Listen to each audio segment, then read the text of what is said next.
evening, everybody. All right, so there's a whole bunch of things we can talk about. I'll try to be brief, but just so that you know, this is probably a groundbreaking when you actually get the city council subcommittees to come up to the neighborhood.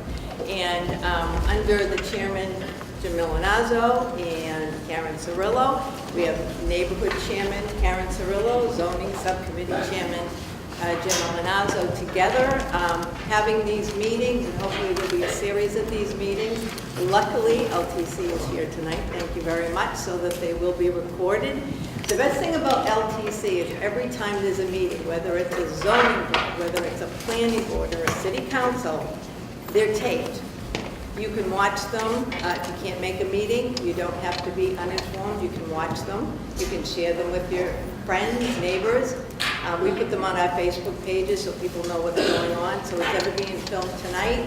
If you want your voice to be heard, you want information to get out to the city council and to the city, it would be best to speak up or have someone speak up on your behalf. So before we get started, I'd like to thank Tom Golden, State Rep Tom Golden, for being here. I believe we have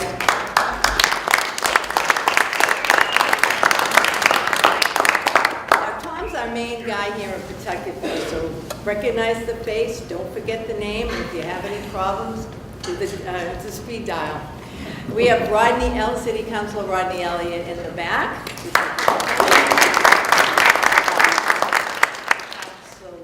Dave Conway.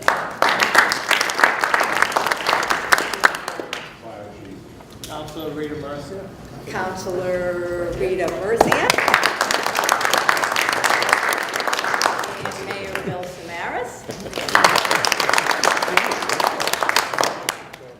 And Corey Belanger, our beloved city councilor. We're going to come back for and also, Chief Jeff Winward is here. He's also a Pawtucket. Chief Winward is an asset to the city, and especially Pawtucketville, and we really appreciate him being here. He comes to every meeting, and he always brings a lot of good information, and I think that this season looks pretty good considering Pawtucketville. We have a lot of flooding issues, and so far so good. So tonight we are going to start, we usually have a PCC meeting here, but tonight we're going to be hosting, and if I could turn it over to the two chairmen and let them carry on. Thank you. Are you going to do police report? All right. Captain Kevin Sullivan is going to do a police report for PCC. Sorry about that. So, all right, thank you. That's good. Thanks, Doug. Everybody. We have some heavy hitters in the room, so I'm not going to labor through this too much. If somebody has any specific questions or questions about a specific address and you want to get me as the meeting's going on up there, that'd be great. We'll take care of your concerns. I got a few maps here, but obviously not enough. So what we usually do at a meeting is we hand out maps and there's some symbols on them. I will tell you this, at the last meeting we had one car break, which was great. In the last month we've had 4, but they were in the same parking lot on the same night at the Grandview Apartments. Does anyone live at the Grandview Apartments? 4 on the same night. I think it was 2 juveniles that left the juvenile home on Barnum Ave, and we're still working on that. The vehicles were left unlocked, but we try to control that as much as possible. 2 serious incidents that did happen in Pawtucketville over the past month. Many of you heard an individual was brought in by ambulance to Lowell General. He escaped through a window and he ran through the backyards and ended up on Shea Street. Individual then grabbed a homeowner who was out in front of his house near his car. He commandeered that individual, drove him over to the Highlands. We were able to corner him into a residence there where after about 20 minutes he was placed in custody and under arrest. So that was a touchy situation for probably 30 minutes, having somebody who was off their meds and a danger to the public. Within a half hour he was locked up and in custody. So it was a good job by the officers involved in that situation. And then East Meadow Lane, there was an apartment, there was a home invasion on East Meadow Lane. And the individual actually was growing a small amount of marijuana, he had a medical card that allowed him to possess some. He was set up by a former friend who came over and then called 2 other individuals and they came in. So that wasn't a random attack, that was targeted specific towards that homeowner. We don't see any regular problems up there on East Meadow Lane, but if somebody has noticed something up there, please, by all means, get a hold of me. So as far as crime goes, that's good. We didn't have any other armed robberies, we didn't have any other serious assaults, so we're doing pretty good on the side of the river. One thing I will touch base on is our plan going forward this summer with the Riverwalk. Please raise your hand if anyone here utilizes the Riverwalk or goes down there and bikes and runs. Okay. We're going to focus again on the boat ramp. We're going to have an officer stationed Saturdays and Sundays at the boat ramp, meaning nobody can back in with unregistered trailers or watercraft. It's going to control the vessels that are on the water. We, through the approval with the City Council, we were able to move some drug forfeiture money, and the chief purchased a 4-wheel Polaris vehicle that's going to help us patrol the walkways, not only here, but going all the way down through Centerville, down past Bridge Street, all the way down to the water treatment plant on both sides. We feel that's going to work fantastic. We're going to make sure it's staffed, especially on weekends, but on early mornings, there's a lot of people out there walking in the afternoon. Besides bicycles and that Polaris, we're going to have high visibility. If for some reason somebody in here doesn't think they see it enough, I want to know so we can take care of it. But that's a big thing going forward. Although I'll talk about the old crimes that happened over the past month, I think it's important that we look forward 3, 4, 5 weeks, a month from now to see kind of where we want to be in the summer when the weather breaks, and hopefully we're pretty close. Other than Wednesday, it's going to rain and snow. Do I have any other concerns or questions on anything I said? Well, thanks for your time. We obviously have a busy meeting, so if somebody has something, I'll step up back and let me have it.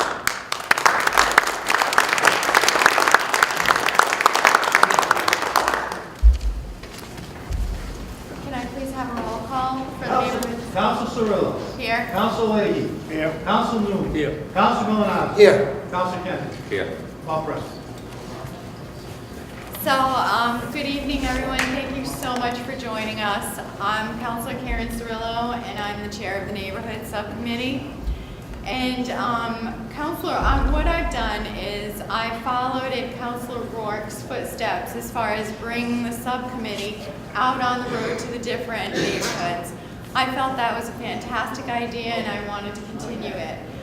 This evening we're going to be discussing, in each neighborhood subcommittee, I always have a theme, and this subcommittee meeting is with regards to zoning, because zoning and enforcement has an awful, it has so much to do with your neighborhoods and how you live, whether it be noise or how many people are in a home. So this evening is going to be dedicated to our zoning ordinances and also enforcement. So thank you everyone for joining us. Great. Thank you, Chairwoman Cirillo. My name is Jim Milanazzo. As Karen mentioned, I chair the zoning subcommittee. I'm on the committee along with Councilor Newman and Councilor Kennedy. We've had many meetings since 2018 dealing with amendments to the rental zoning ordinance. Before I get into that, let me just also introduce you to another council candidate here, Chuck, correct? Chuck, right here. Thank you for being here as well. In fairness, thank you for being here. Sorry. Oh. Carrie is here. Oh, okay. Thank you.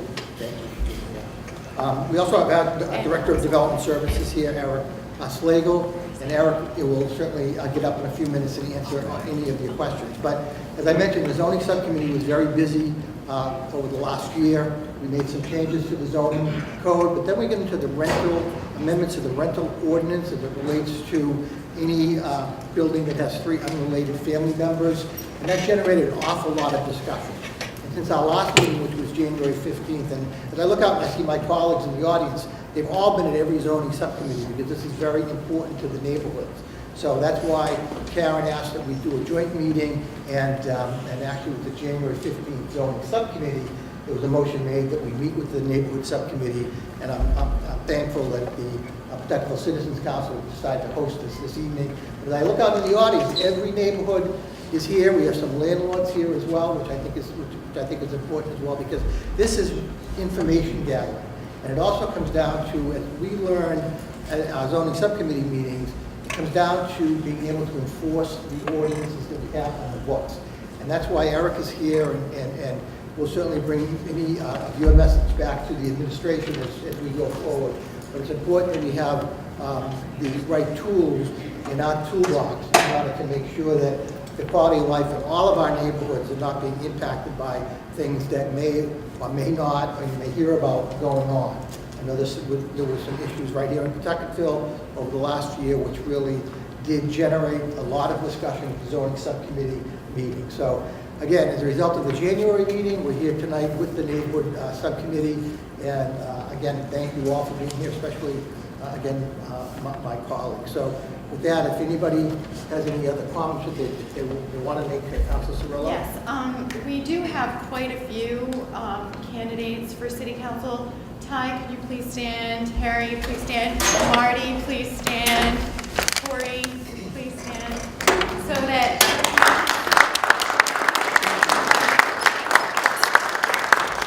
also Eric Slagle is here. Yes. So I wanted to mention Eric, and so yeah, I think we're good now. Thank you. I just wanted to make sure that everyone No, knows that's there are quite a few people who are wonderful. Great. and Thank you. for the Thank you. city.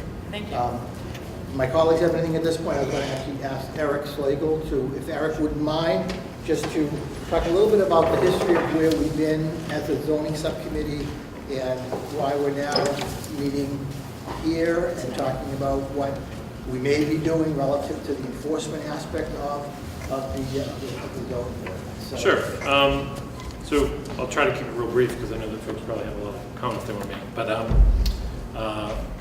it started, as Councilman Milazzo mentioned, a year ago, a year and a half ago, some point in time in the past, when there were some concerns about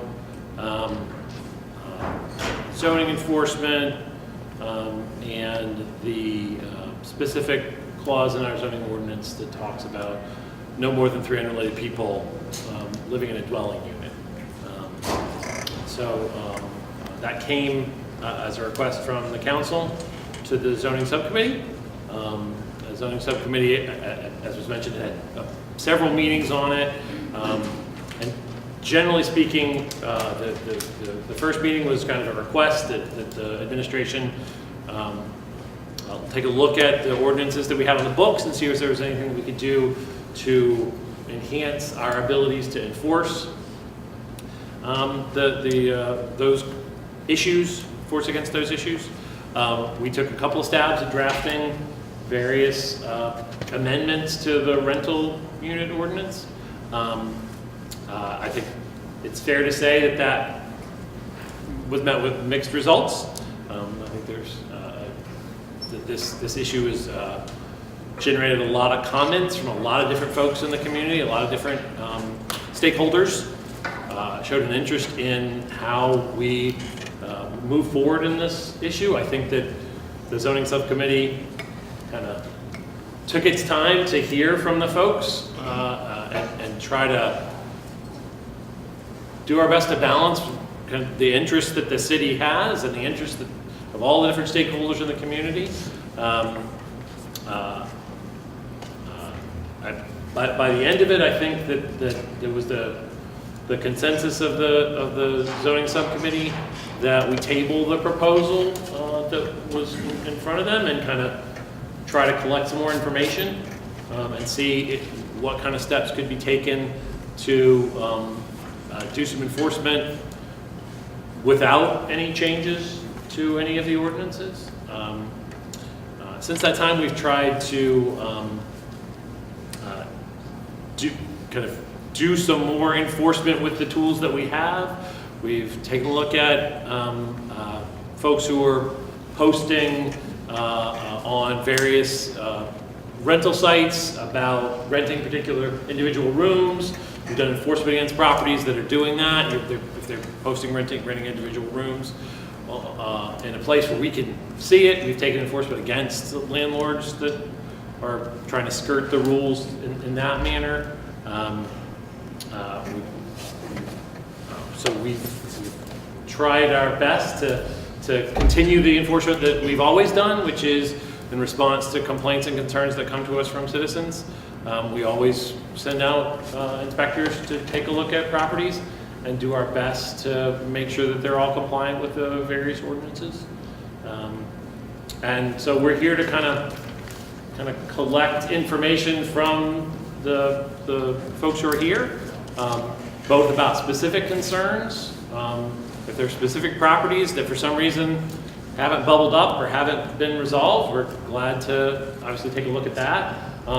But I think even more kind of general issues about how we could do a better job at trying to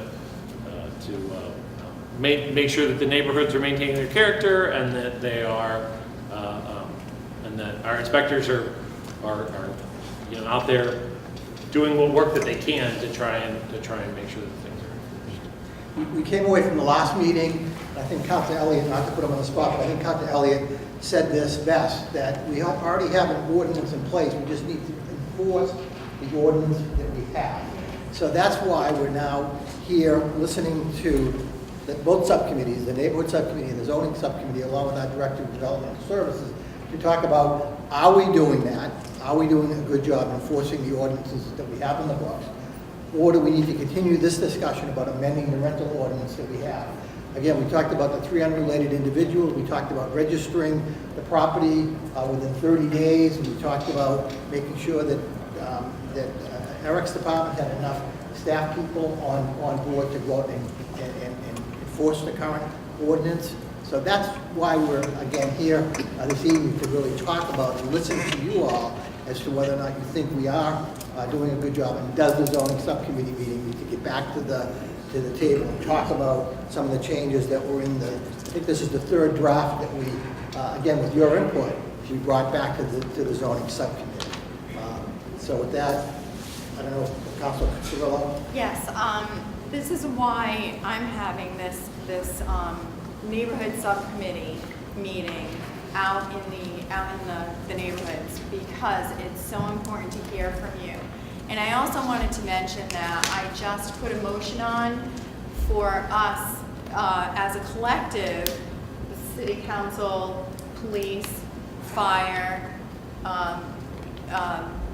inspectional services. About 3 years ago, we were on the ground in a group walking through the neighborhoods.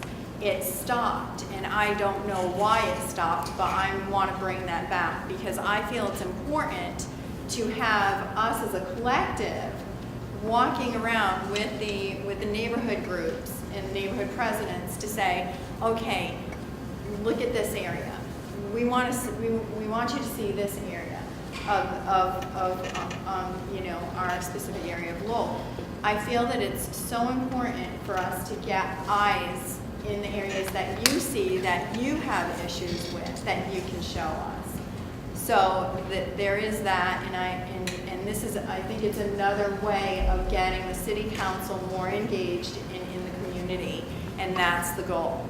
So I would like to, if it's all right with the chair, open it up for questions. Let's open it up for questions. Yes, Marty? I have one question for Eric. How many people are there actually out there enforcing in the department, actually working on the street, inspectors-wise? So we have a bunch of different inspectors that enforce different things. We've got a senior health inspector and 5 health inspectors. They enforce the sanitary code and the minimum maintenance codes in the city. We've got the building commissioner, a senior building commissioner, and 4 building inspectors that enforce the state building code. They're also, they also enforce some commercial minimum maintenance as well. The health inspectors also enforce the snow ordinance. We have a board enforcement agent who is the primary, has the primary role of zoning enforcement, although the building commissioner also takes a hand in the zoning enforcement inspections as well. In addition, we also have some of the trades inspectors, plumbing, gas, electrical, sheet metal. They don't do a lot of enforcement typically unless we get calls, because most of that's interior stuff. So unless we get calls about a specific violation there, that's generally what they do. Hi, Jeff Dillon, DeRosa Properties. A question, how long has this ordinance been in place that we're talking about now, the three unrelated? I'm going to let Eric, this is something that's been for discussion actually over the last, is it actually Yeah. in the ordinance now, the rental ordinance now as it relates to three unrelated? No, we didn't make any changes to the rental ordinance, but it's been in the zoning ordinance, you know, for decades and decades and decades. Can I- 30 can- years. Right, not on the rental ordinance. Excuse, can I just turn in some paperwork showing other rental receipts showing that is something different than the ordinance that your offices are? Yeah, but we've talked, I mean, I've talked about that with landlords before. They're not inconsistent. They're not what? They're not inconsistent. I'm sorry. The rental information that you have that says a property could be rented to 6 people, Right. and a zoning ordinance that says you can't have more than 3 unrelated people. So you can have 6 people there. They just have to be related. But that doesn't say that in the certificate. That's because that's not a zoning certificate. That's a Well, rental can I certificate. turn these in? I made 6 copies for the That's up to the. Oh, sure. I'll just move you over, John. I have a question. Wait, just a moment, just a moment. I'm going to give it to the clerk for the official record. Thank you. He had his Yeah, hand that's up, so. Sir, you had a question? Thank you. Two questions, kind of, I think, pretty easy questions. Chairman Millen also said that you made reference to something of information that's been accumulated since together with, you said we put this together. Seemed like you were holding a piece of paper in your hand. Who is the we? No, what I had in my hand was the minutes from the January meeting, as well as the proposed ordinance in its, I think, third iteration. That's, we has been the subcommittee and the folks that were at those meetings. Eric- And Eric Slade. And Eric made several references to getting more information and so forth and so on, things that have happened since the last meeting. What is the new information that you have? No, I think that we're getting more information. That's what we're here for. What tonight is about, to get more information. Has anything new been learned since the January 15th meeting that's relevant to our discussion? Are we basically, is it just as well that if it was January 16th, could we be sitting in the same room doing this right now? Or what has been I think learned so, I since think then? so, except for the issue of enforcement. I think what we tried to do, you know, as a city, is to deal with the issues of enforcement, to make sure that Mr. Flagle's team responds to all of the various issues, and that we take the ordinance that's on the books right now and make sure that we're abiding by that as a community. So one last question in closing. So with all that being said, there was a big showing at all those meetings. And, you know, both sides presented what their positions were, and there was great opposition to this. And we believe that we demonstrated that there's an inconsistency in the zoning ordinance, and we tried to demonstrate that this ordinance is, if it is in fact decades old, it's obsolete and it needs to be changed. And then furthermore, it isn't, I disagree with Eric, it is inconsistent with the certificates that we get. You know, 10 years ago, when I had permission to rent to these people, everything was fine and nothing was wrong ever since. And there seems to be an inconsistency and no discussion about how to bridge that. I think the discussion was to amend the rental ordinance, but I think as a result of the meetings that we had, we decided that we were going to look at the current ordinance, we have the zoning ordinance, not the rental ordinance per se, and enforce what we have. Enforce what we have. Council Kennedy? Yeah, if I could, I think the last time that the city council did the entire zoning ordinance was 1978. So that, the issue you're talking about would have been on since 1978. That's not to say that the ordinance hasn't been touched since 1978, but in 1978, I think there was a comprehensive review of the entire ordinance at that time.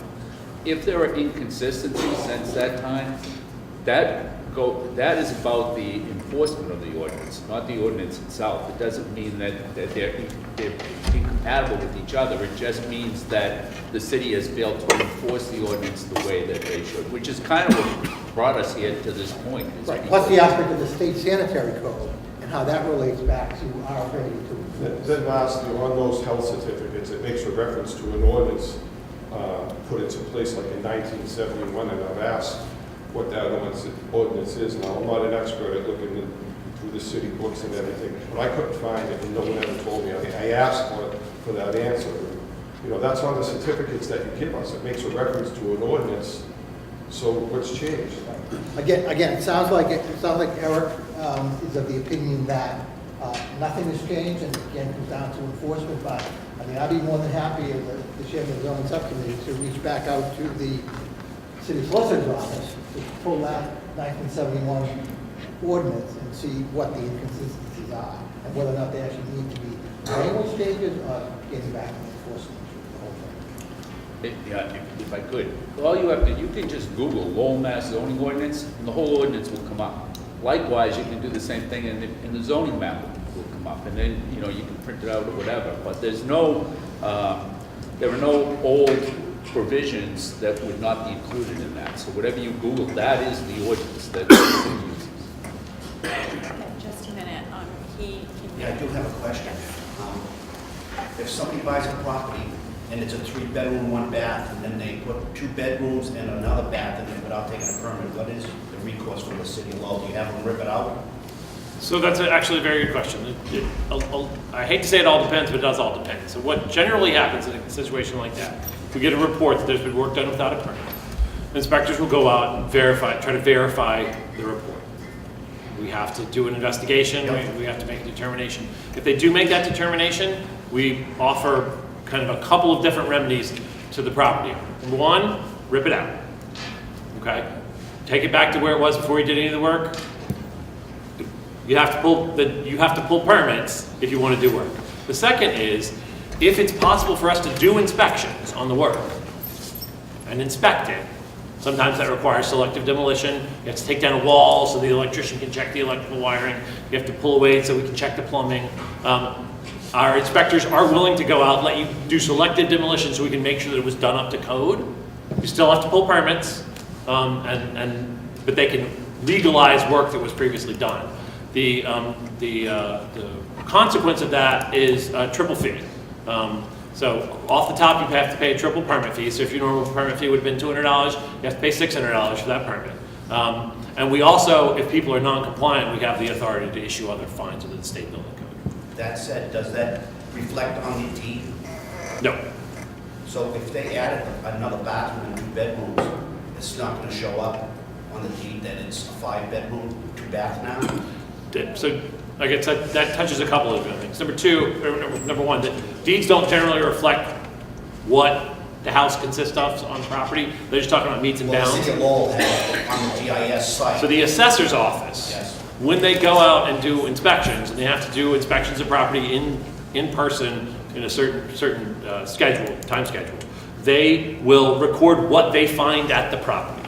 Sometimes that's the first time we get notice that work was done without a permit. And if they find different information from the last information they got from Development Services, they inform Development Services, and then that generates an inspection. The only reason I'm bringing it up is because they want to use it as a college rooming house. And so we tried to shut it down. They did for a little bit, but they're still renting the rooms out. I guess you can have 3 non-related people, but if there's 4, what's your inspectional, I mean, you're not around on the weekend, so we can't call anybody to have somebody down and look. Yeah, so we do work Tuesday nights. We do inspections as soon as we get reports. or things like that, we have the landlords let us in. The inspectors look at the sleeping arrangements. There are only 3 beds, 3 dressers in a property, 3, twin beds, 3 dressers in a property. We don't really have, even if we've walked in and there were 4 people there, we can't prove that 4 people are living there. So I guess what I'm trying to say is, what does the city do if we do that? Do you have the right to just knock on the door and they let you in because you have a badge?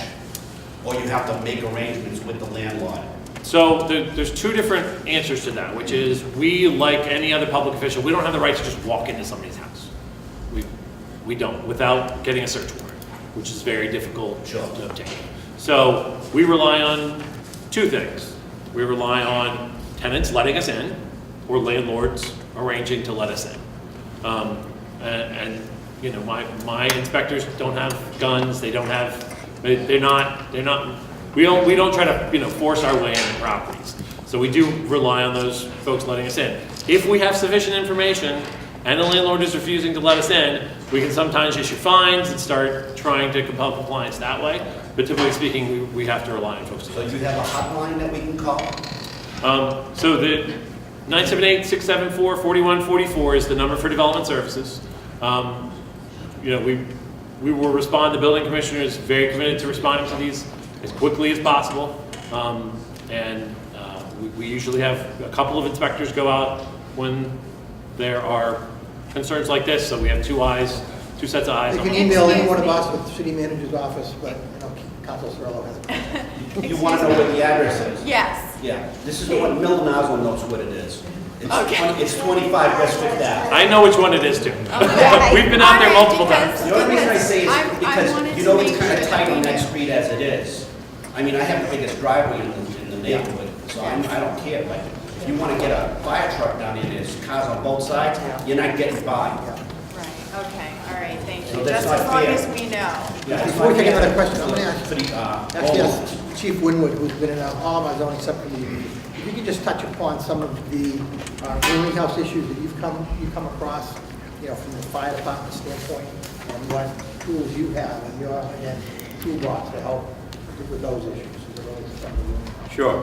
Thank you, Council. In general, we respond to a lot of emergencies at the fire department, approximately 16,000 per year. So we're getting into a lot of houses just because of the emergencies.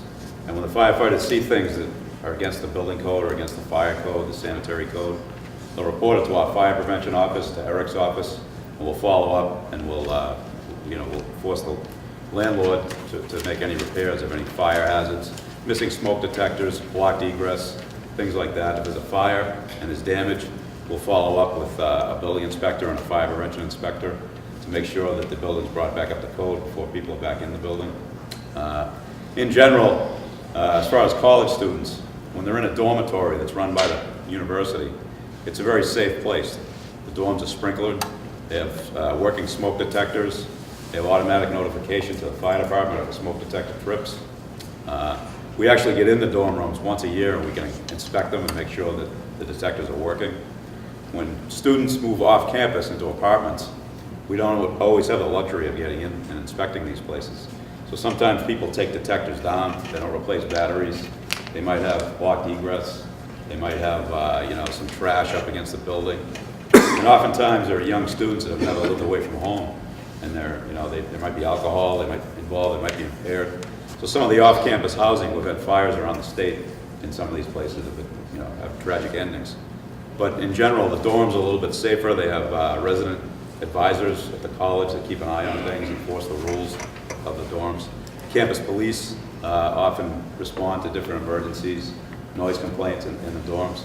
So there's a lot more supervision for these young adults in the dorms. So in general, the dorms are a little bit safer than some of the off-campus college housing. And if anybody has any specific questions, Thank you, Chief. please let me know. Thank you, Chief. Council Kennedy? Yeah, thank you.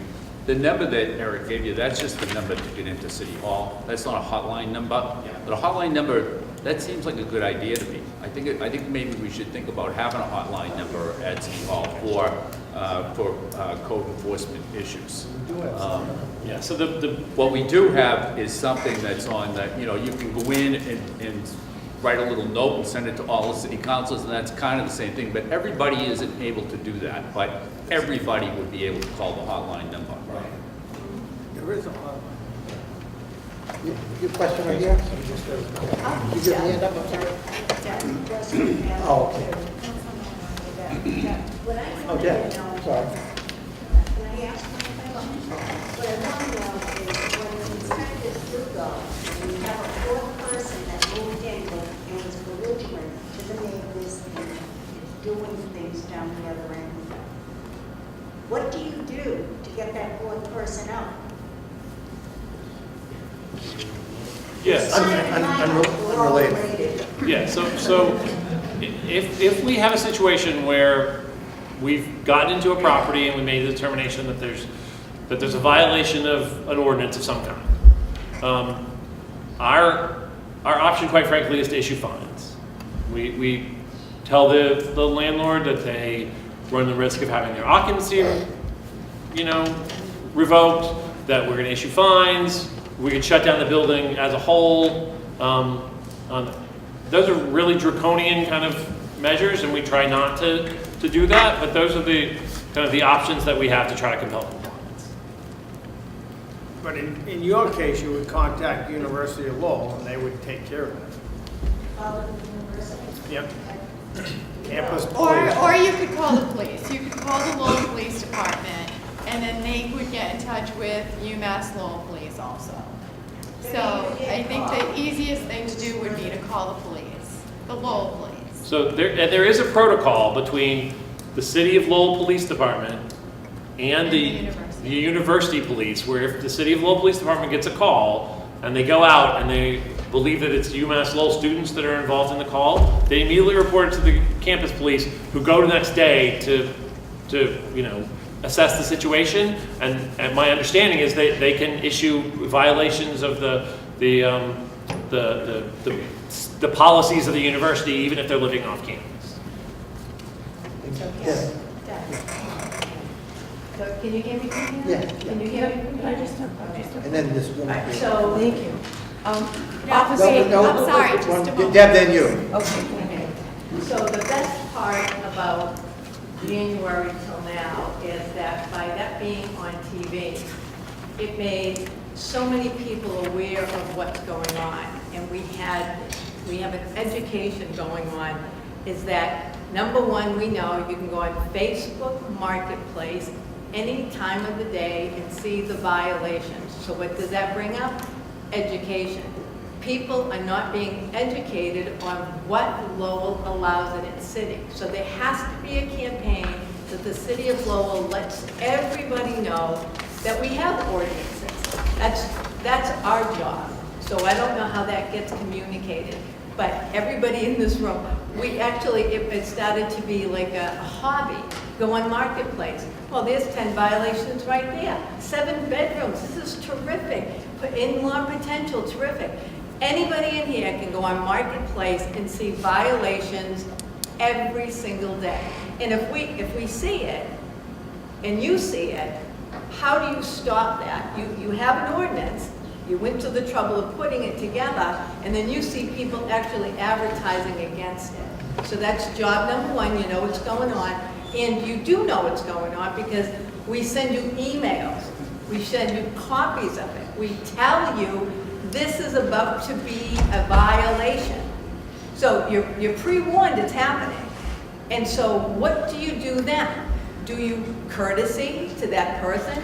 Here's a copy of that ordinance. If you see properties advertising incorrectly, somebody should just mail them and email them, maybe you don't know, before they get, because some people do not know, but then there are people that do know. So you can't really say who got the information, who doesn't. Most recently, Eric, I sent you that, there's a house, and it looked fabulous. It's got 7 bedrooms. It's even got a separate entrance for an in-law potential. It's terrific, and it's in Pawtucketville. There is nothing about it that is consistent with the ordinance, and we know about it, and it's being advertised about it, so it's coming up. So what's gonna happen? Someone's gonna rent it, I'm not knowing that it's against the ordinance, but we know it. You can go on the assessor's record and find out who owns it, and so we're just waiting for it to happen, because nobody's pulled the trigger and said, let's tell that owner. That's not gonna work. Well, and I want to be really clear about that particular property. There is no ordinance violation on that property at all. The property has, I mean, I don't know how many people in this house, you're allowed to have 7 bedrooms in your house. It's not a violation. I know lots of large houses have 7 bedrooms. They're advertising a separate efficiency. It's a single-family residential neighborhood. And they say it's got in-law potential, But you don't allow in-laws. But hold on. But you can have an in-law apartment as long as it's not separate. It's not a separate unit from the. So you can have a separate efficiency with a separate bathroom as long as it's one contiguous unit. That's perfectly legal. That's the way that people have been having, elderly, relatives live with them for years, and that's perfectly legal. The only way that would become illegal is if somebody started operating it illegally. But maybe they don't, with 7 bedrooms in a residential in-law, they may be all related. They might be, but that's a potential right there, because it was before rented not to A1, everyone was related. We know that. Everybody in the neighborhood knows it. So here's the thing, it's what you know can possibly happen. So educating people is our job, because if somebody in that house does not follow the ordinances where the potential violation would be, whose fault is it going to be? Us for not telling them? We know it. And that driveway in the front, there's no green space at all. That did not get a variance, and you have to have green space. So the driveway ordinance is enforced by the engineer's office. I haven't seen the driveway, so couldn't comment on that particular. The picture showed it. Yeah, like I said, so I haven't seen it. That's not something, you have to get a driveway permit from the engineer's office to pave a driveway. So I'm not familiar with when and if the driveway got I just got to follow paved. up with one thing. So let's get that, so in other words, it's up to, we have to educate the public. How you do it, I don't know, but that's going to be left up to you. And the other thing is, all right, so we talked about that other property. Somebody, or it was a three-bedroom, and then they went up to the attic and made 2 more bedrooms and rented them. So now you have, instead of a 6-bedroom, now you have an 8-bedroom. And the issue was, it never reached the assessor's office. You go on the assessor's records, it doesn't show it. So with the building department is changing the number of bedrooms, there should be some kind of communication to the assessor's office that happened. Every building permit gets sent to the assessor's office. Let's say they pull a But building. okay, so all right, so if. So I don't know what property you're talking about, so I don't know the Well, specifics. you emailed me back about it. You said that they had a building permit for it, but it's not. So if they had a building permit, it got sent to the assessor's But it office. didn't show up in the assessors, remember? I can check with the assessors and find out, but every building permit gets sent to the assessor's office. But the reason we're talking about it is because I sent you what it showed on the assessor's record, and it did not show up. That's 8 bedrooms. It didn't show up. So who monitors that? It didn't show up, and I had sent you a copy of it, and you said, well, it did have a building permit. But you see, that's just one property. This is look at the size of the city. I should not have to keep doing that. There should be something in the mechanism, because you should be getting more taxes for that. Absolutely, it didn't show up in the and I'm only going to take issue with one thing that you said, which is, I need everybody to be doing that. Like that, the reality is that there will never be enough inspectors for me to not need every single person in every single neighborhood to do exactly what you said. I need to, well, hold on just a second. We need to get the information. The more people who are committed to seeing something and saying something, the easier it is for us to do our job. Like there are 24,000 properties in Lowell. There's no chance that no matter how many inspectors we get, we're going to be able to go out and see those properties. And if we do see them, we're not going to see inside. So we can't do this without help from the neighborhoods. We desperately need the neighborhoods to do that work. And Yeah, but let's go to the other. Yes. Yes. I'm getting educated too, every single meeting, so, Officer Winward, is it? I know you said you had 16,000 emergencies a year. I'm just kind of learning and listening. So there's a lot of overcrowding that I know is related also. So out of a percentage, you're the expert, like of these fires and emergencies, would you say the unrelated percentages of these fires? Because I have talked to a lot of people since our meeting. There's been 2 terrible tragedies and fires, and we've actually asked for some money to assist them, and they were both related fires and terrible tragedies. What do you think the percentages of, you know, your big bulk of emergencies that are unrelated, would you say? Like, you know, ballpark. Oh, off the top of my head, it's difficult to say. It's not something that we track. You know, we respond to single-family houses, we respond to a lot of multifamilies, we respond to the dorms. I know you don't have an exact, but I'm saying, you know, I have been kind of following and calling, and it seems like there's a lot of overcrowding of related families, and, you know, it's something that you can do, but, you know, we have like sprinklers, we go every single code, and I'm happy to share that all, but there's a lot of related overcrowding, fire, emergencies, and terrible tragedies. You know, just to document, I'm saying we do that. Like, I know that if I get a phone call, I immediately say, if they say, well, you know, there's 3 of us, but my boyfriend, I say, we don't do that. We don't do 2 bedroom. I'm sorry, we don't do that. And I know that was something that Councilor Kennedy had mentioned. So, you know, I started paying attention to these fires and these really overpopulated, related apartments, and kind of, you know, talking to people. I'm like, wow, that's a big, huge percentage. Yeah, as opposed unfortunately, to in the smaller. gateway cities in Massachusetts, there are a lot of apartments that are crowded. No, I meant here, yeah, Lowell. And Lowell's in the same situation. Yeah. There's a lot of apartments that are crowded. There are, you know, a lot of people living in them. That are related, right. Some are both. related, yeah, some are unrelated. Nowadays, it's kind of a mix, you know, some people might be living together and not related. So we see a little bit of everything out there. And, you know, Just my comment, and then I was educated, and I am being educated, as I said. Like when Dave Allette came and he talked in front of everyone, and I was listening, and I loved the way he introduced it, like, hey, we're all friends here. And he said, so here's the sanitary code. Okay, so it's like a square footage thing, and here's this other zoning board, the unrelated. He said, and these were his words, from the tip of the Cape to the other end of Massachusetts, we've been doing the square footage thing. Now, it's almost like, it's a choice what you want to do. And he said most people do that, and he's the expert, I'm not. So I did, I started calling different towns, like, hey, Somerville, hey, Revere, hey, Medford, hey, what do you do? What do you do? And I'm talking to them all, like, what do you do? And they said, that's what we do. We do the sanitary. So, you know, I'm just trying to get educated, and I'm doing nothing more than sharing it.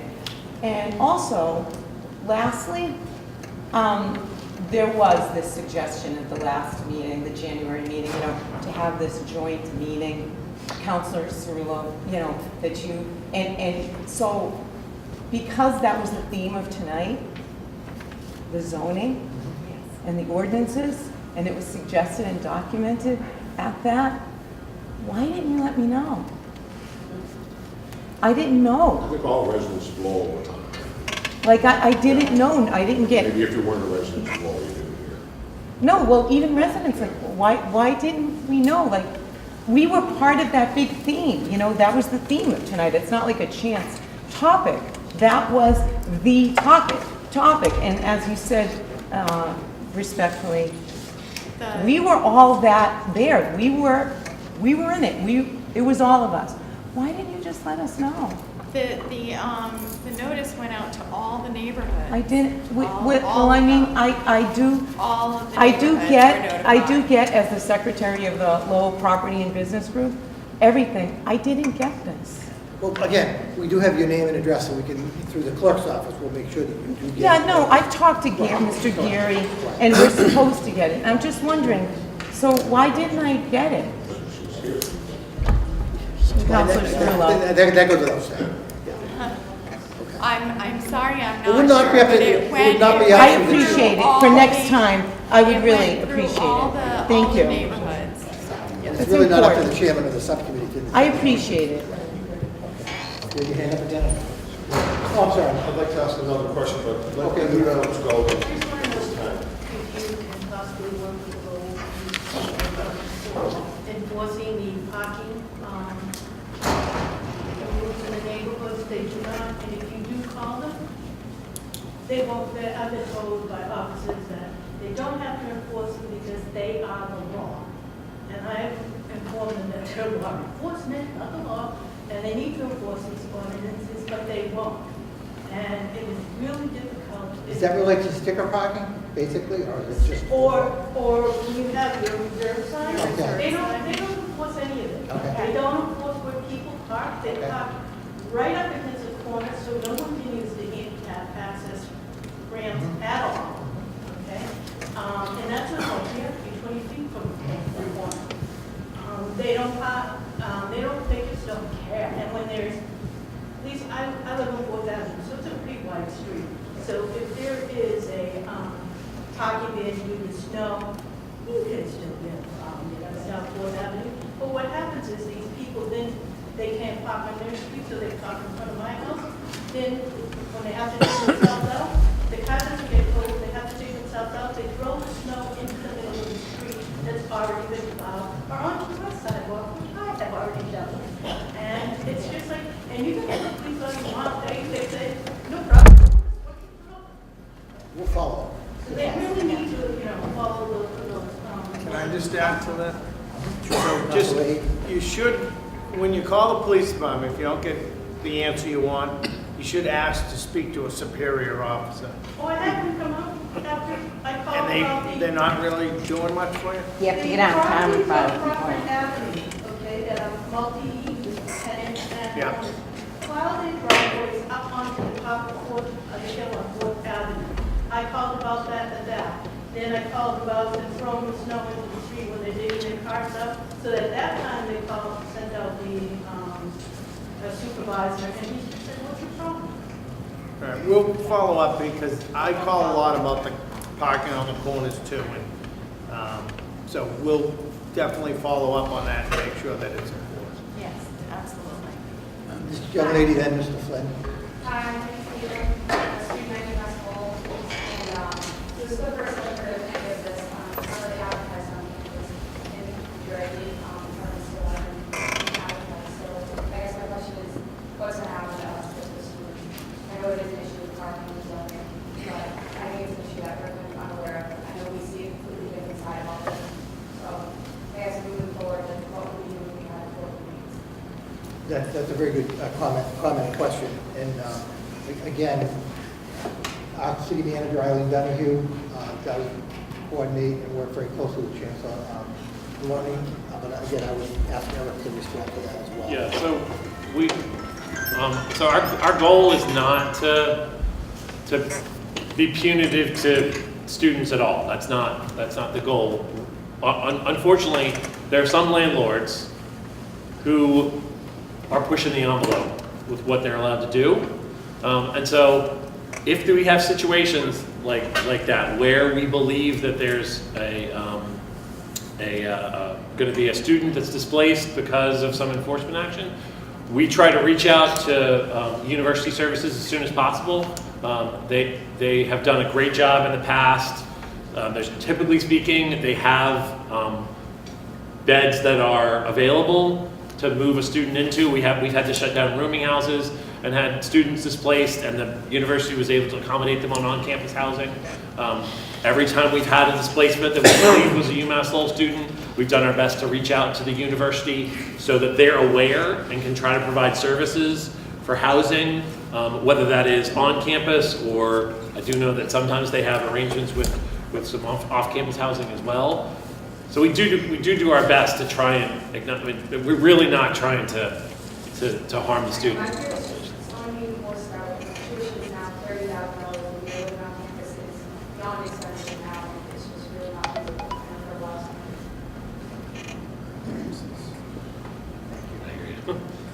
Mr. Flynn. Yeah, I don't think this is strictly a universal problem. I'm sorry? I don't think this is just a universal. Oh, no, Around the state. I think about a year or maybe a little longer, we had a meeting here and we discussed about these developers, landlords, not really developers, who are buying up properties and adding rooms and so on. And one of the downsides of that was that they were competing against families that needed a place to live.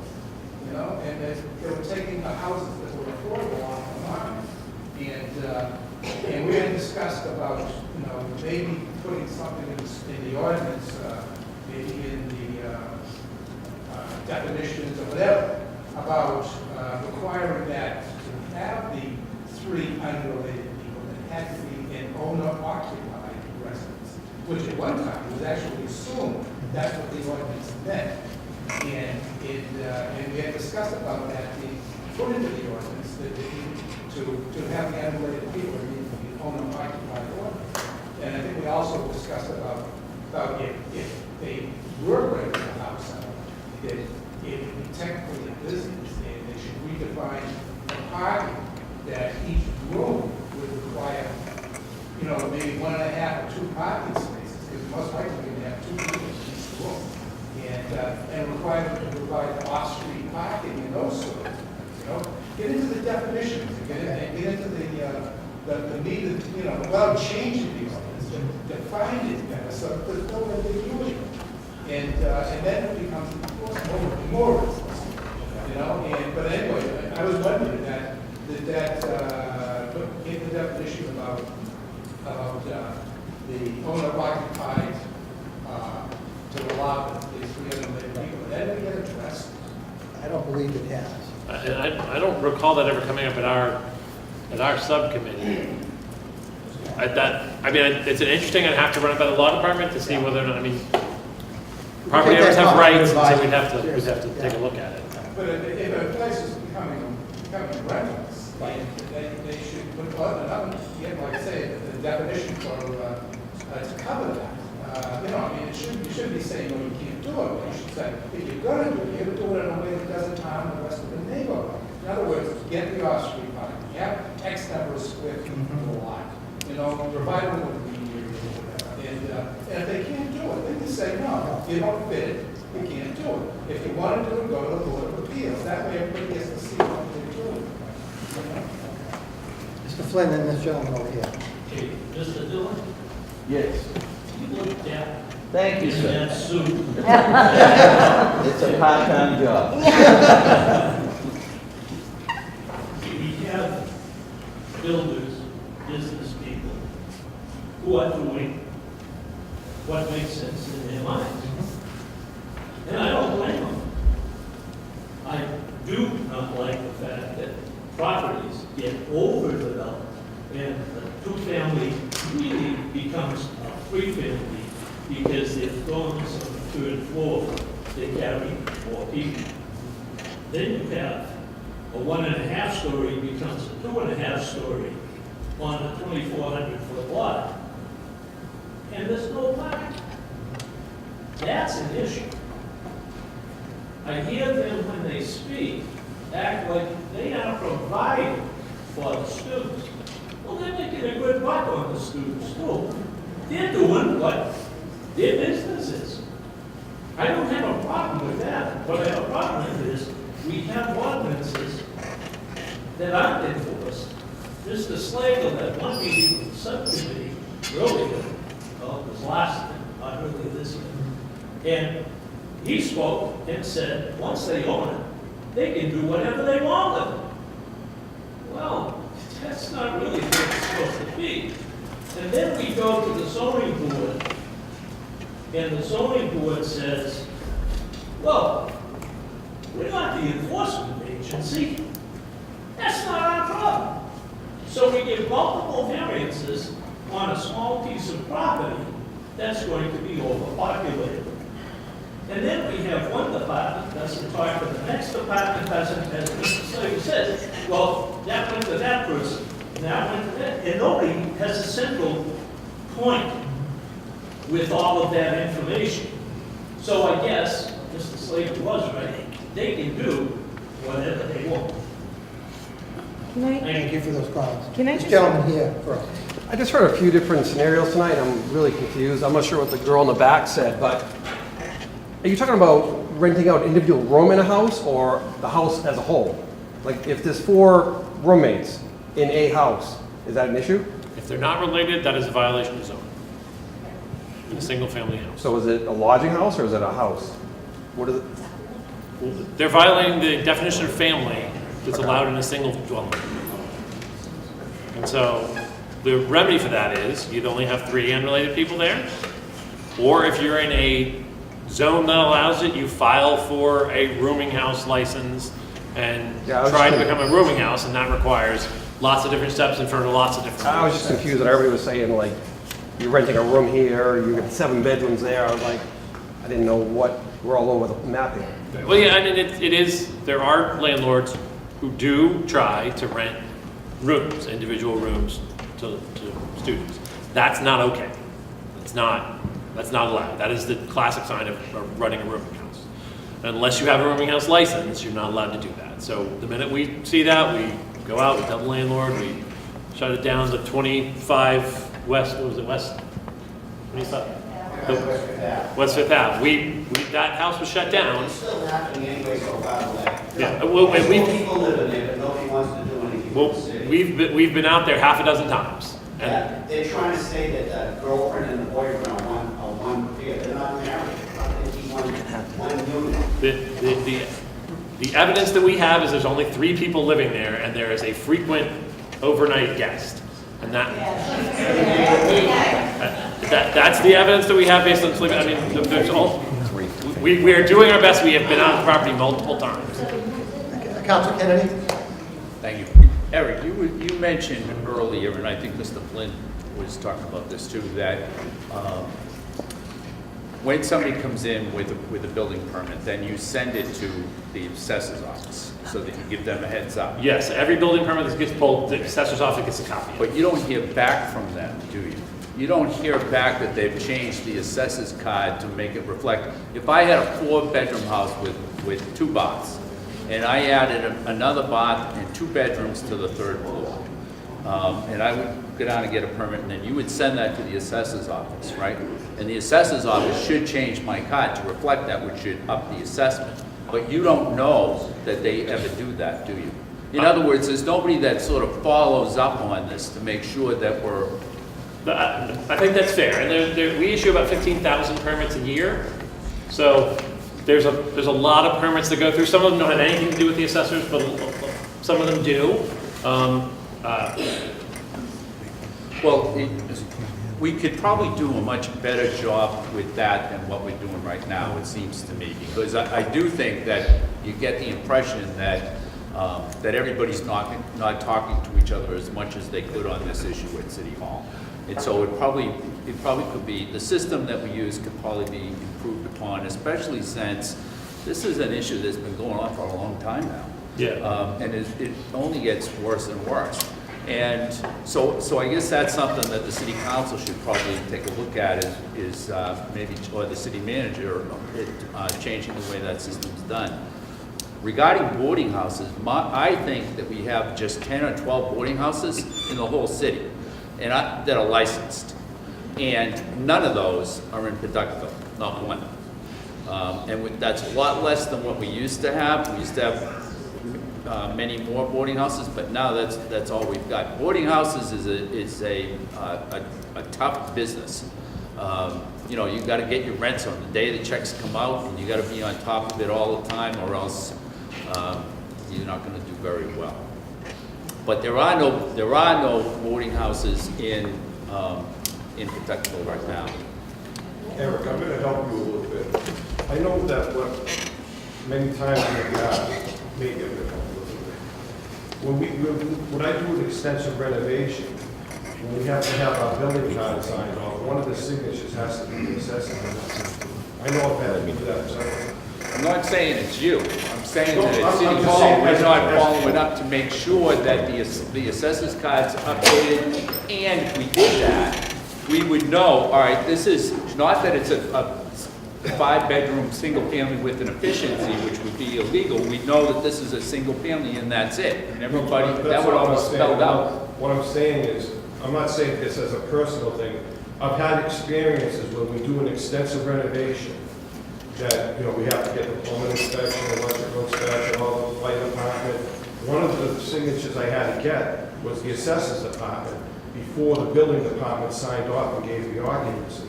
Now, I don't know if we had that applied, but I know I frequently had to do that. Right, but I guess, just if 1 second, I'm not talking about getting a signature, I'm talking about having the card be changed. And somebody should be saying, all right, the card's been changed to reflect the extra bedrooms, extra bath, and so forth. That apparently isn't happening.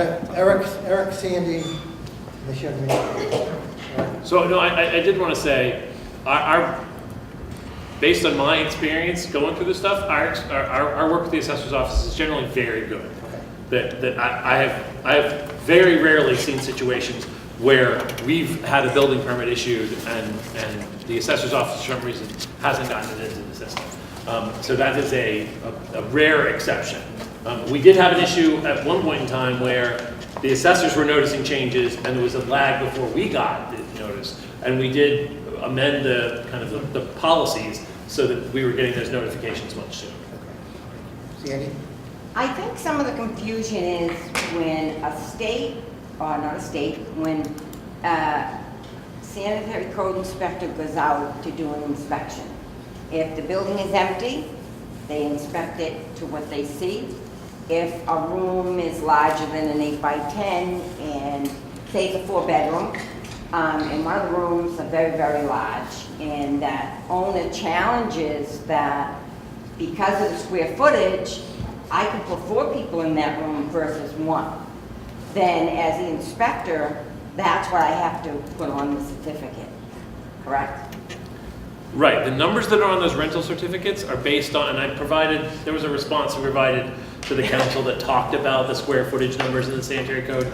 It's kind of obtuse information, but I could provide it to folks if they want it again. But the numbers that are on the rental units are merely the math from the sanitary code. They don't say anything about whether or not those folks have to be related or not. That's the zoning code, which is a completely separate. So since they're not inconsistent, since you can either have 6, you can have 6 people as long as they're related. But if they're not related, you can only have 3. And you wouldn't know that until after the unit was rented. And then it would come into a violation if it was opposite. I guess I want to kind of piggyback on what Mr. Kennedy said. And, by the way, Mr. King late to the party, we was dressed the same as Mr. Kennedy except you. Everyone very This is the mayor's uniform. Oh. Yeah, this is the mayor's uniform. Wrong pants. I wanted to piggyback on what you said. I guess I don't understand why, and I'm concerned, but not involved. I don't own property. But this was about to happen to a house in the corner of my street. It was a single family with 3 bedrooms. You over Townsend? No, I'm right down the street. I'm on the corner, I'm on Dunbar, but it's on the corner of Bonham Avenue. And it's been for sale for 3 years. The gentleman just cannot get rid of it. If anybody wants to buy it, there's a for sale sign on it. Couldn't get rid of it.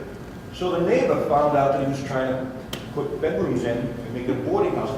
So I guess if I bought it, and I being the good lowland, went downtown, pulled the permits, what I don't understand, and I think this is where you will go, Mr. Kennedy, is if I pulled all the permits and it went through all the channels, why doesn't one of these channels stop?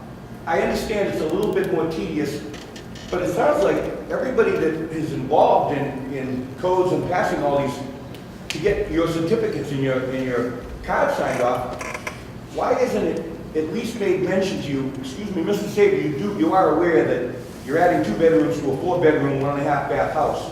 You want to put another bedroom, another bath, and 2 more bedrooms. You are aware that you can only have up to 3 related individuals in the house, et cetera, et cetera. But like Deb was saying earlier, maybe you're not even aware of this. But even above that, before it gets to the point where it sounds like it's an effort, Mr. Slater, to go out there, do the inspection, start the paperwork, find them, et cetera, et cetera, et cetera. It sounds like you can almost stop it a little bit for the people that are trying to do it the right way and trying to add rooms to it. On that property, they hadn't pulled permits. I'm the one who called. I put a stop to the job. Oh, I know they didn't, I was using that as an example, because I was walking my dog and that neighbor next to him asked me, are you for or against? I says, I don't want to see them renting by the room here. They had a huge sign on the front door that said, employees of Lowell General, welcome. Oh, I'm just going to tell a story as a mom, okay? So I know, 10 years ago, my daughter, Ivana, came to UMass Lowell, and everyone in our town, she's really smart, my 3 girls are smart, and she was deferred at MIT, and she got into all these schools, and everyone was saying, why are you going there? Why are you going to UMass Lowell? Why are you going to Lowell? And we were being asked by people in the university, walking us around neighborhoods, will you buy that? Will you buy that? Ivana would go for runs at 9 o'clock at night. She was here, and it was not cool. It was not cool. So Ivana went undergrad to UMass Lowell. She was like, I'm going there. I had administration come up to me and call me from our school and say, why are you sending Ivana there? So undergrad, she researched, and I'm proud of this, okay? So I'm saying this as a mom. Met Fred Martin, and she got to grad school free. Ivana is in a PhD program at Tufts, which she hates, and wears her Riverhawk t-shirt to every meeting, and is a Riverhawk forever. And she works for NASA in the summers. She's smart. It's on artificial intelligence. And all she ever does is talk about UMass Lowell. Last week, there was a radio station saying, hey, there's this big college scandal. Oh my God, what's going to happen to these kids? They can't go to the Ivy League school. So you know what my daughter did? She called up. She takes after her mother. And she called up and said, what are you talking about? Here's my story. And I am all about UMass Lowell.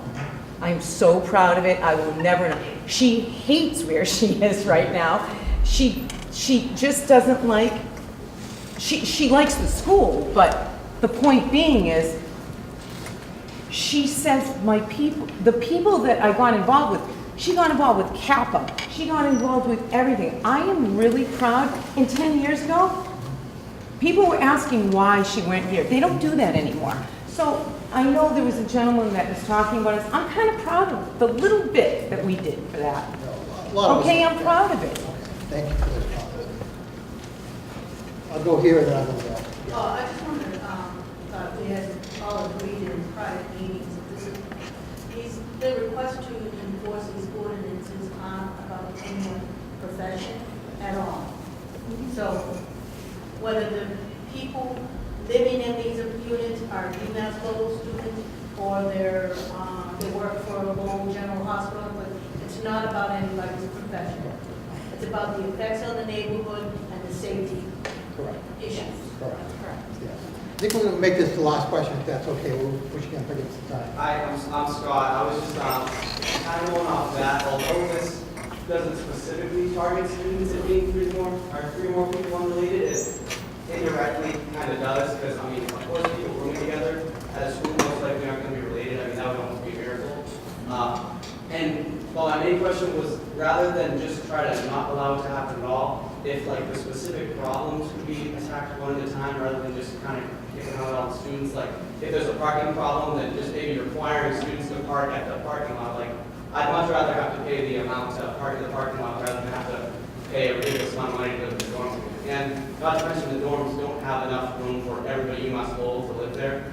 So we do kind of rely on the apartments. Thank you. With that, you have a question? I just had a quick comment. I work for Gross Properties, along with Jeff who spoke earlier. I can just say that all of our properties have a plaque on every one of the buildings that say our name, our address, phone number, email address, everything. So if anybody does have any issues with any of our properties, they know where to find us. It does seem like it should be more of a case-by-case basis, as he was just saying. You know, I don't understand where you get the number 3 unrelated from, because you can have a family that has 6 people there. They can have more cars, they can have 6 cars, they can have loud parties, they can be worse than students. So it seems like this is targeting students. So Again, we're going to follow our ordinance in the books along with the state sanitary code. So again, with that being said, I don't know if there's any motions that any of my colleagues want to bring forward. I know that Council Kennedy mentioned the emergency number. I know the council lady said we already have. We have a forum of the city council here. I think it's probably best to wait till tomorrow. Okay, fine, okay. Good point. Okay. All right, well, I would entertain a motion to accept the report as a report of progress. I second the By motion. Councilor Cirillo, seconded by Councilor Bethany. All those in favor signify by saying aye. Aye. Opposed to vote. Motion to adjourn. Again, thank you all very much. Thank you.